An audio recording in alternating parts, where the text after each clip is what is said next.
Welcome to the Slop Temple. We pray this video helps. In this video, I will explain how to get a perfect circle. We will cover simple, effective techniques. First, ensure you have a sharp pencil, good quality paper, and a ruler. A stable surface is crucial for accuracy.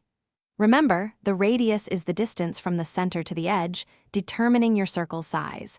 We will explore two primary methods to achieve a perfectly round shape with ease.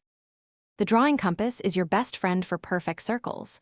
Begin by placing the sharp point precisely where you want the center. Next, adjust the pencil arm to your desired radius, perhaps 2 or 3 inches.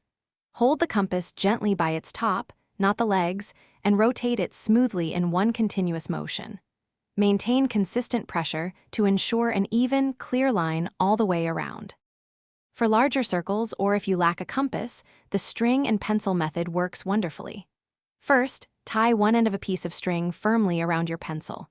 Then, pin the other end of the string exactly at your circle's center. Measure the string's length from the pin to the pencil tip. This is your radius, perhaps 5 or 6 inches. Keep the string perfectly taut as you rotate the pencil, drawing a smooth, unbroken circle. To achieve truly perfect circles, precision is key.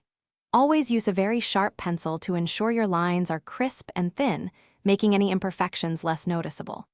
Practice drawing circles repeatedly. Muscle memory improves accuracy significantly. Double-check your radius measurement before you start drawing to avoid errors. Remember to apply light, consistent pressure to prevent indenting the paper, ensuring a clean finish. Thanks for watching. Consider subscribing if we helped you.